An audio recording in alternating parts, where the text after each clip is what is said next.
On today's episode of the AZ BizLink podcast, I have Randy Miller, the Chief Win Officer of Find Your Win, joining me. Randy will be my partner on the AZ BizLink Well-Being programs that we'll be hosting starting in November of this year. And if your organization is looking to implement a new well-being initiative, he's your go-to guy.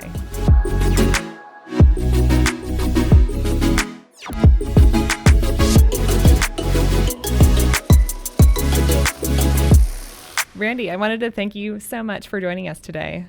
Lindsay, my absolute pleasure to be here, and thank you likewise for the invitation.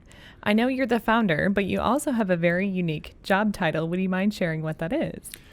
Great question. Sort of prepared for that one. So instead of CEO, I chose CWO, Chief Win Officer, knowing that I wouldn't be the CEO, and I got to have a little more fun with this particular position. So I get to oversee a little bit more from the Chief Win Officer role, and then people usually want to know what CWO is, so it sparks a conversation. So that leads into, what exactly is WIN? Great question. So WEN is the new well-being company. We're in the wellness space, and I'm prepared that we're going to talk about that a little later on. But WEN offers one-on-one individual advisory and guidance services to individuals, and we partner with businesses, big and small, so we can help and participate within the wellness arena to make people's lives better. And we have three different areas that we focus on: career, being, and health. So we have a distinct advantage over just coaching or other wellness programs. I know from the first time we met, we definitely had a lot of synergies, and we were definitely very passionate about a lot of the same things. And so I was so appreciative of you moderating one of our panel discussions for AZ BizLink. So in July, you did our Wellness in the Workplace panel discussion. Would you mind maybe sharing a little bit more about what we discussed at that event? I absolutely can, and I guess I have the opportunity, and we're talking, so thank you to you. Kudos to you for what you do, what you stand for, the events you put on. So on behalf of myself and WEN, we're just proud to be involved because I get to do what I want to do, and you're one of those people that gets to do what you want to do, so it's kind of cool. Beyond cool, actually. Along those lines, your presentation, I believe, was probably one of the better ones you've had. I have to be careful with that, but I did see some of the comments, and it was about wellness in the workplace. And I was proud to have a panel that you put together. So between, I think, the five of us, we did really well, covering a broad spectrum of wellness. And so many topics came up with the individuals, because in your forums, everybody shares openly, which I love, rather than just people speaking. And that led to me promising a well-being follow-up, which turned into a well-being retreat. So rather than just one presentation, see you, goodbye, it's turned into an ongoing process, which is also what WEN stands for, because it's an ongoing evolution to better yourself. So I'm proud of that. And I'm very appreciative of that. And I know our business community, especially our AZ BizLink members, are very excited. We have officially announced that on November 22nd, we're going to be kicking off those well-being retreats. So it's an afternoon seminar, so people can get an inside look on what they should be doing to set themselves up for success, both personally and professionally. Randy, I know you'll be leading that conversation on November 22nd. So could you share a little bit more about what you're planning to cover? Can't share everything because I want your guests to be surprised, but the overall will be, and it's based upon what they wanted, we're going to really be talking about well-being. Wellness is more the physical part, and not to belittle or put down wellness, but there's a lot of folks doing a lot of things. We're not going to be talking about how many steps you walk today or your blood pressure, but we are going to dive into the 5 different areas of well-being. And I'm proud to lead off the first event. I think we're going to do a series of them. So I'm probably going to focus on purpose, social, and community. And we're going to open it up to the group so everybody knows what's involved, and then we're going to bring some creative, meditative breathing and other cool exercises in. So the group audience understands well-being as opposed to being told about it or talked to. Everybody's going to participate. So if in fact they are coming, if your listeners are listening, be prepared to actively participate. Have the game changed a little bit as far as you opening up and sharing more about your well-being. That's the goal. For those individuals that haven't been to some of our events, we do hand out a questionnaire, and we ask people, what do they want to hear about? And I think that's one thing that really sets our organization apart from so many others. So there was a consistent theme for a long period of time about wellness, well-being, what they should be doing from an employer standpoint as well as an employee, and then how do they just become the best version of themselves. So I feel like collectively we're going to be able to launch something that's really awesome and very helpful for a lot of individuals here in town. Agreed, and just echo your comments, and we're going to have some fun with it afterwards. I believe a little happy hour on a holistic side. So I think there's going to be a fun event. Really looking forward to it. So, talking a little bit more about wellness versus well being, would you mind kind of sharing some more of your philosophies around what we should be doing just as individuals to set ourselves up for success? Totally fair. So, in full candor, the original name of the company was If or When. I still actually own that name, and you're sitting across from someone who actually believes in if or when. And it could be as simple as if I'm happy, when I'm happy, if I'm healthy, when I'm healthy. And what blew me away when I was doing my research, which took a long time, and we also obviously changed the name to When for reasons I'll share with you, is that a lot of people don't take the time to think about this. They stay in if. And not passing judgment on if or negativity on if, but why wouldn't you want the when? Why wouldn't you want to do what you want to do? So if or when evolved into when, because we have some pretty talented marketing folks around us, and they said, Randy, save the theory part, let's just focus on the when, which led to Find Your When is Now, Power of When, Wednesday, all the cool stuff we own. I'm proud of that, but we literally move people from the if to the when within our methodical approach. Wellness is the category, personal growth is also the category, and coaching is also the category. And the reason those are the three categories, I'm a businessman at heart, but I'm also a human being as well. So the wellness industry, the numbers are even too large to talk about. Personal growth is a $64 billion industry. Buy my book, buy my tape, all that stuff. We feel it's a little more individual, which is why we put the one-on-one piece into it. And then the third is the coaching sandbox, which is a $1 billion industry as well. And we pride ourselves on not being another coaching company. So all that revolves around the whole wellness area because we play in all these different sandboxes, but we do it differently. So When provides the advising and the guidance under the wellness umbrella, under the personal growth umbrella, and under the coaching umbrella, but we do it differently. We're in Q4 of 2019. 2020 is quickly approaching. The new year will be here probably before we know it. And a lot of individuals are putting together their personal and professional business plans. And a lot of times, well-being and wellness is incorporated in that. I think the hardest part is just getting started.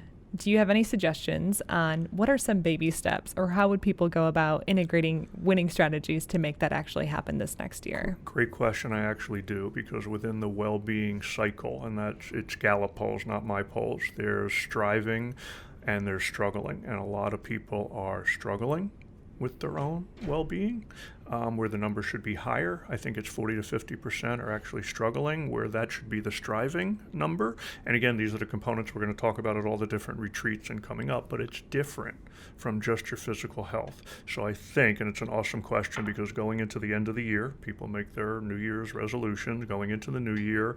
And one of my pet peeves is all the 30-day stuff.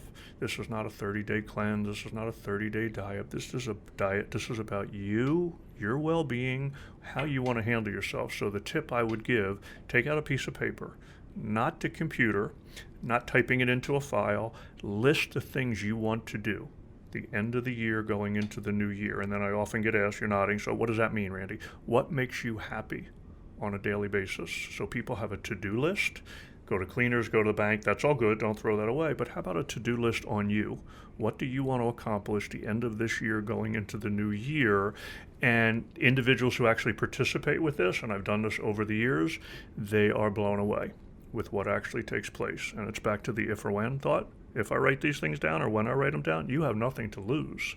So write them down, and then you need someone to talk to them about, because you can do them on your own, but you probably need a professional that you can review these with, and that's part of the when arena. But you asked for one suggestion, so that's a suggestion I'm giving. Put down what you want to accomplish. That's great. Okay, the takeaway is write it down. And I think that's always been helpful for me, as I can kind of visualize where I want to be. And then also I view it as more of a lifestyle change. It's not like I'm just, creating a new daily practice or procedure. I'm actually changing my lifestyle if I want to become more conscious and aware of that. But curious, as we're talking about the end of year, what are you most excited about for the end of 2019? And how about next year and the years to come? Great question. I want to answer your change piece first, and then we'll talk about year end. So change takes 66 days on average. So think about writing it down, because it's not going to happen overnight. So you're a very powerful statement you made within the change category. End of the year and then going into new year. Super excited just to oversee what Wen has accomplished with the partners we have in place. I now get a chance to look at our data, which I'm overly impressed with as far as helping the employees and businesses we are. So we're staying on target to do that efficiently and in a robust way as we finish out the end of the year.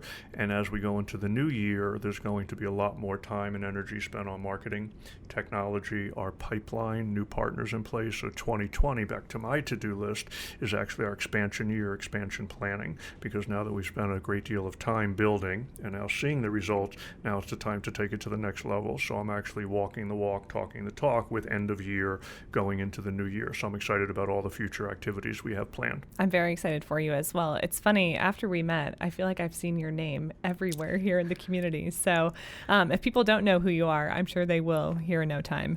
Thank you for that very much. Absolutely. We've talked a little bit about when and, kind of where you guys are going here between now and the end of the year and then also next year. I'm just curious, how did you even get to this point? What is your background? Who is Randy Miller? Well, I'm not sure how much time we have, but I'll give it a shot. I'll give you the Cliff Notes version. I've always owned or been part owner in a business, so entrepreneur sort of in my blood. My father was also a business owner, and I was guided early on by a mentor that steered me away from the corporate route. So I was blessed to know the entrepreneur blood was in me. That shared, by no means a serial entrepreneur. I actually hate that term. I don't know why anybody would want to be a serial anything. So not a serial entrepreneur, more just a good business person with ideas, vision, and then go and do it. So my previous company was a company called Ready Minds. It's actually one of the reasons I'm in Arizona. Ready Minds was an online career counseling company. I can't date myself fully, but I conceived it in 1997, which was the first online platform for actually delivering career counseling before coaching was even popular. So coming full circle, you now understand pedigree and what I did before, and I helped college students for 20 years figuring out what they want to do. Not necessarily get a job, but figure out what you want to do with your life. And we did it really well. And we built training programs, and I had an unbelievable staff and team and Ready Minds counselors all across the country. I sold that almost 17 years later to the University of Phoenix Apollo Group, which is what landed me in Arizona. I had my choice of Phoenix, San Francisco, or Chicago. It was 1 degree in Chicago, so we chose Arizona and moved the whole family out here in January of 2012. Let's just say the entrepreneurial blood stayed with me.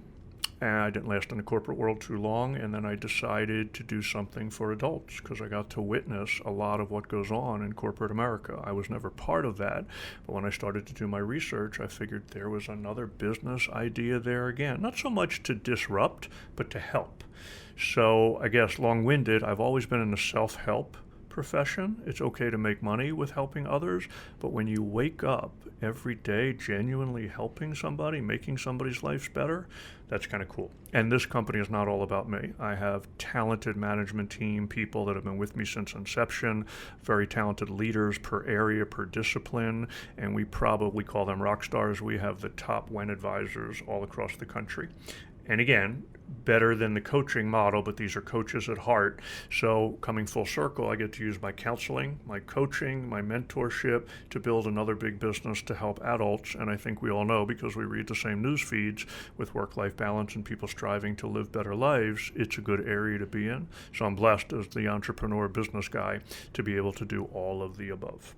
Well, I'm so glad that you and your family decided to pick Arizona as your home. Certainly the business community wouldn't be the same without you. So very appreciative of that. Thank you for that. So we've talked a little bit about, who you like to help, but I'm also curious, who is the perfect person, or what's the ideal client that you feel like you'd be able to make the most amount of impact for? Great question, and that's actually part of our year-end going into the New Year strategy plan. Right now, we know some of our demographics, and it's big business and small business, so we do deal with the corporate employee. In front of you, females is a little higher on the spectrum because females are extremely mature, very professional.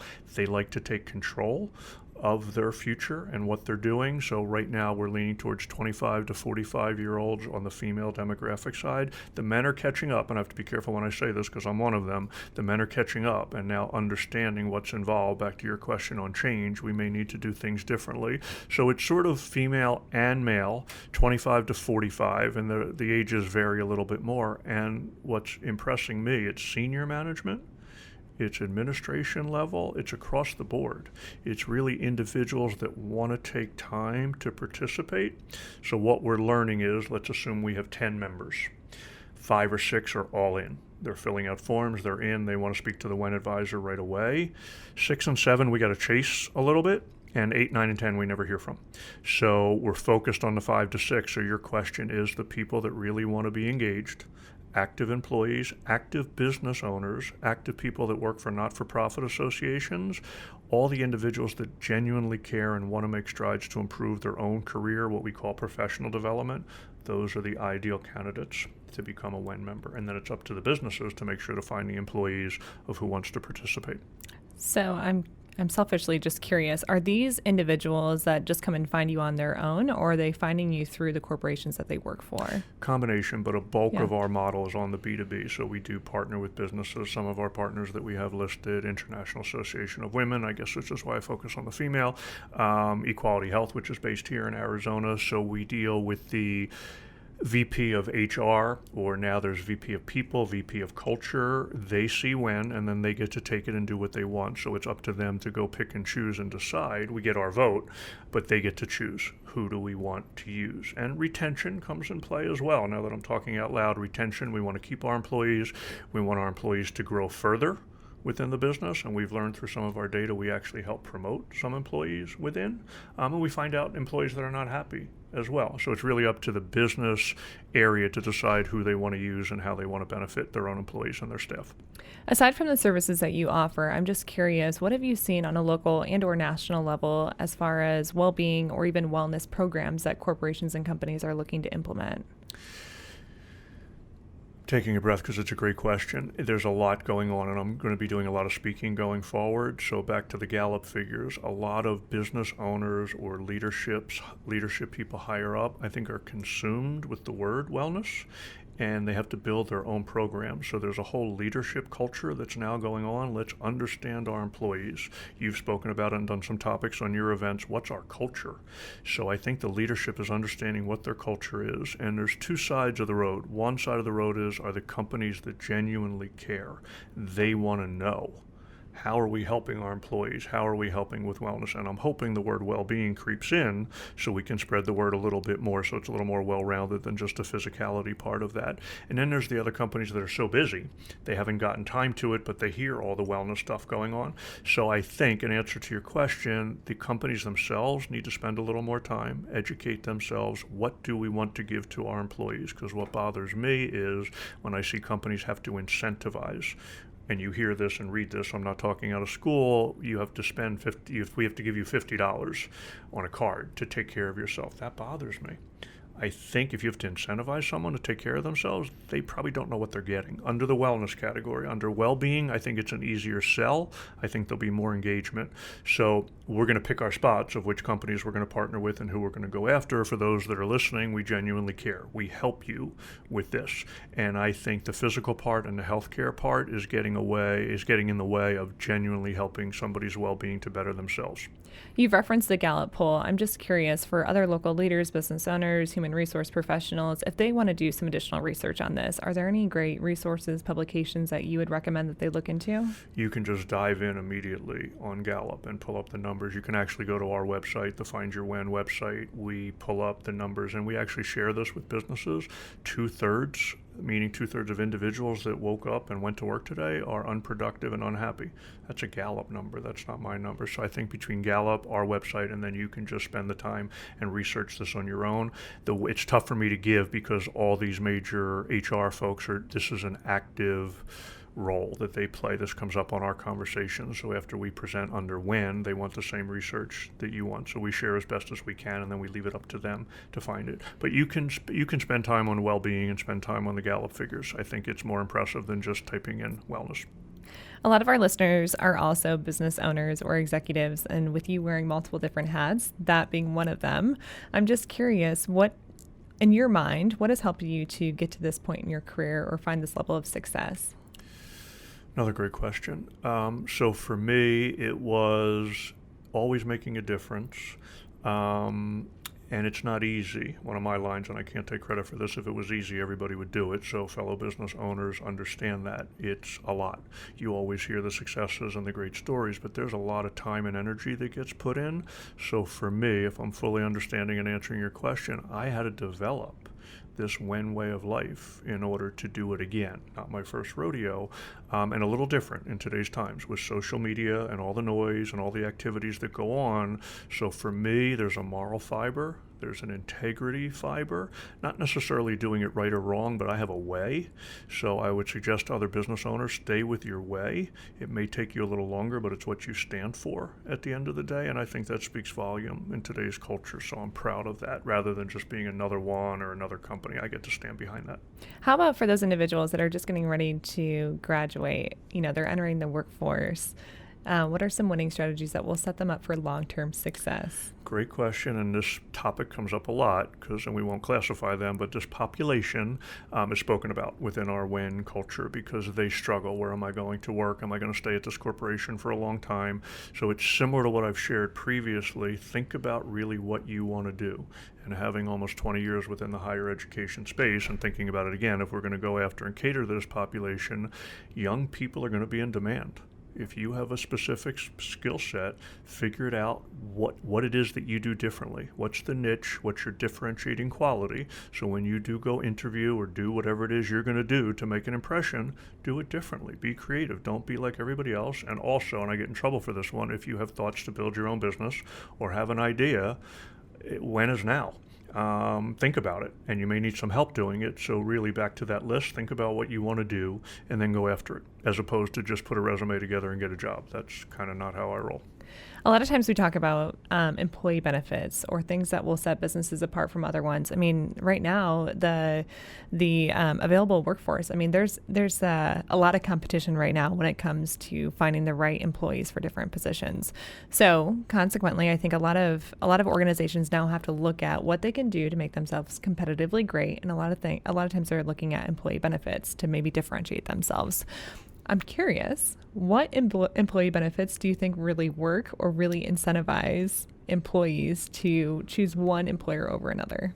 I'll be biased by this answer. I'll give you the basic answer first. Obviously, you want as many health benefits, 401k, so those are still, stars on when you check the box. But I think for the younger population, and I'm biased with this answer, is a company like WEN and having a service like this early on. Wow, my company has a company that I get my own advisor or I get my own coach that cares for me, and I can do that on the weekends or the evenings. I consider that a strong benefit, and it differs a little bit from just employee assistance program. We get that a lot with the EAPs. And again, back into the wellness program, yeah, you want your company to have a wellness program, but what is it? We don't want the organic banana. We don't want how many steps did you walk today. So I think you want, whether it's WEN or something else, I think you want something different and exciting that shows my employer really cares about me. They offered me this. And whether you use it or not, that's up to you.